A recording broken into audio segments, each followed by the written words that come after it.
ನಮಸ್ಕಾರದಲ್ಲಿ ಬಂದವರೇ, ನಾನು ದರ್ಖಾಸ್ತು ಕೊಡಿಗೆ ಸಂಬಂಧಪಟ್ಟಂತೆ ತಿಳಿಸ್ತಾ ಇದ್ದೆ.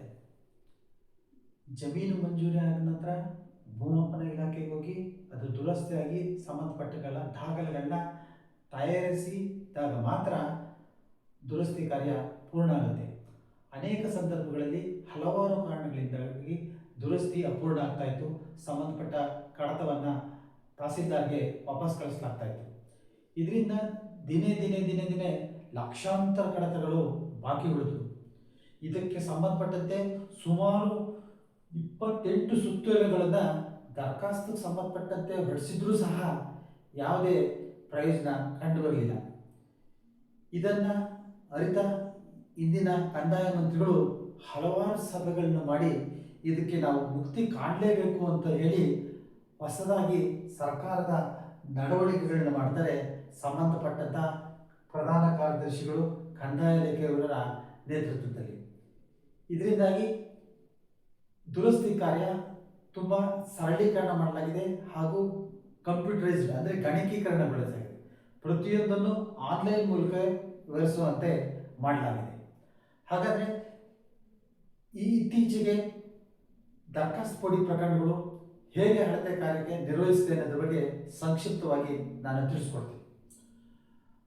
ಮೊದಲಿಗೆ ತಹಸೀಲ್ದಾರ್ ಕಚೇರಿ ಇರತಕ್ಕಂಥ ಶಿರಸ್ತೆದಾರರು ದರಖಾಸ್ತಿಗೆ ಸಂಬಂಧಪಟ್ಟಂತೆ ಯಾವುದೇ ಒಂದು ಗ್ರಾಮದ ಸರ್ವೆ ನಂಬರ್ನ ಸಂಬಂಧಪಟ್ಟಂತೆ ಅರ್ಜಿನ ಕ್ರಿಯೇಟ್ ಮಾಡ್ತಾರೆ, ಅಂದರೆ ಸೃಜಿಸಿ ಸಂಬಂಧಪಟ್ಟಂಥ ಅರ್ಜಿಯನ್ನು ಭೂ ದಾಖಲೆಗಳ ಸಹಾಯಕ ನಿರ್ದೇಶಕರು ಅವರ ಲಾಗಿನ್ಗೆ ಹಾಕ್ತಾರೆ. ಭೂ ದಾಖಲೆಗಳ ಸಹಾಯಕ ನಿರ್ದೇಶಕರು ಈ ಸರ್ವೆ ನಂಬರ್ನಲ್ಲಿ ಈಗಾಗಲೇ ಎಷ್ಟು ವಿಸ್ತೀರ್ಣ ಆಯಿತು, ಈಗಾಗಲೇ ಹೊಸ ಸರ್ವೆ ನಂಬರ್ ಎಷ್ಟಾಗಿದೆ ಎನ್ನುವುದರ ದಾಖಲೆಗಳನ್ನ ಪಡೆದು ಸಂಬಂಧಪಟ್ಟವನ್ನ ಕಡತವನ್ನು ಮತ್ತೆ ಶಿರಸ್ತಾರವರ ಲಾಗಿನ್ಗೆ ಹಾಕ್ತಾರೆ. ಶಿರಸ್ತಾರ ಈ ಸಂದರ್ಭದಲ್ಲಿ ಸಂಬಂಧಪಟ್ಟಂಥ ಕಡತದನ್ನು ಸಂಬಂಧಪಟ್ಟಂಥ ಗ್ರಾಮ ಲೆಕ್ಕಾಧಿಕಾರಿಗಳ ಲಾಗಿನ್ಗೆ ಹಾಕ್ತಾರೆ. ಅವರು ಸಹ ಸಂಬಂಧಪಟ್ಟಂಥ ಕಚೇರಿಯಲ್ಲಿ ಲಭ್ಯ ಇರುವ ಆ ಸರ್ವೆ ನಂಬರ್ನಲ್ಲಿ ಮಂಜೂರಾಗಿರ್ತಕ್ಕಂಥ ಎಲ್ಲ ದಾಖಲೆಗಳನ್ನ ಪರಿಶೀಲಿಸಿ ಸ್ಕ್ಯಾನ್ ಮಾಡಿಬಿಟ್ಟು ಕಡತನ ಅಪ್ಲೋಡ್ ಮಾಡಬೇಕಾಗ್ತದೆ. ಹಾಗಾದರೆ ಯಾವ್ಯಾವ ಕಡತನ ಅವರು ಅಪ್ಲೋಡ್ ಮಾಡಬೇಕಾಗುತ್ತೆ ಅನ್ನೋದ್ರ ಬಗ್ಗೆ ವಿವರವಾಗಿ ತಿಳಿಸ್ಕೊಡ್ತೀನಿ.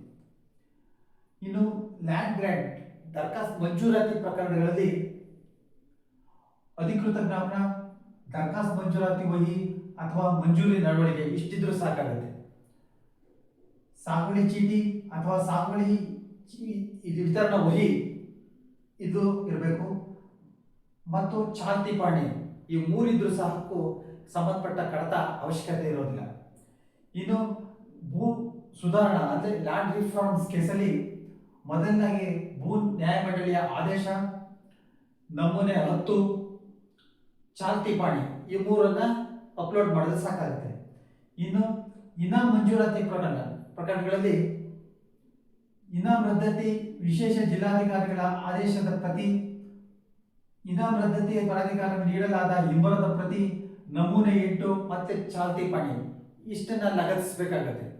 ಇಷ್ಟು ಲಗತ್ತಿಸಿ ಸಂಬಂಧಪಟ್ಟ ಶಿರಸ್ದಾರರು, ವಿಲೇಜ್ ಅಕೌಂಟೆಂಟು ಮತ್ತು ರೆವಿನ್ಯೂ ಇನ್ಸ್ಪೆಕ್ಟರು ಕಂಪ್ಯೂಟರ್ ಸಿಗ್ನೇಚರ್ ಮಾಡಿ ಸಂಬಂಧಪಟ್ಟ ಕಡತವನ್ನು ತಹಸೀಲ್ದಾರ್ಗೆ ಹಾಕ್ತಾರೆ. ತಹಸೀಲ್ದಾರ್ ಅವರು ಸಂಬಂಧಪಟ್ಟ ಕಡತವನ್ನು ಭೂದಾಖಲ ಸಹಾಯಕ ನಿರ್ದೇಶಕರಿಗೆ ಲಾಗಿನ್ಗೆ ಹಾಕ್ತಾರೆ.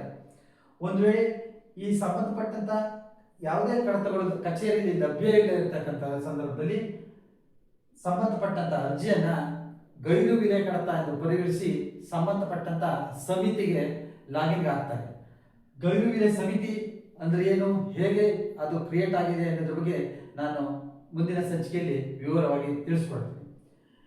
ಎಲ್ಲ ದಾಖಲೆಗಳು ಸರಿಯಾಗಿ ಲಭ್ಯವಿದ್ದ ಸ್ಕ್ಯಾನ್ ಮಾಡಿದ ನಂತರ ಸಂಬಂಧಪಟ್ಟಂತ ಕಡತ ಭೂದಾಖಲೆಗಳ ಸಹಾಯಕ ನಿರ್ದೇಶಕರ ಲಾಗಿನ್ಗೆ ಬರುತ್ತೆ. ಅಲ್ಲಿ ಸಂಬಂಧಪಟ್ಟಂತ ಭೂದಾಖಲೆಗಳ ಸಹಾಯಕ ನಿರ್ದೇಶಕರು ಹೇಗೆ ಕರ್ತವ್ಯ ನಿರ್ವಹಿಸ್ತಾರೆ ಅನ್ನೋದ್ರ ಬಗ್ಗೆ ನಾನು ನಾಳಿನ ಸಂಚಿಕೆಯಲ್ಲಿ ವಿವರವಾಗಿ ತಿಳಿಸ್ಕೊಡ್ತೀನಿ. ನೆಲಮಾಪನಕ್ಕೆ ಸಂಬಂಧಪಟ್ಟಂತ ಎಲ್ಲ ವಿಡಿಯೋಗಳು ಫೇಸ್ಬುಕ್, ಥ್ರೆಡ್ಸ್, ಇನ್ಸ್ಟಾಗ್ರಾಮ್ ಹಾಗೂ ಯೂಟ್ಯೂಬ್ನಲ್ಲಿ ಲಭ್ಯವಿದ್ದು ತಾವು ನೆಲಮಾಪನ ಎಂದು ಸಬ್ಸ್ಕ್ರೈಬ್ ಆಗಿ ವೀಕ್ಷಿಸಬಹುದಾಗಿದೆ. ನಮಸ್ಕಾರ.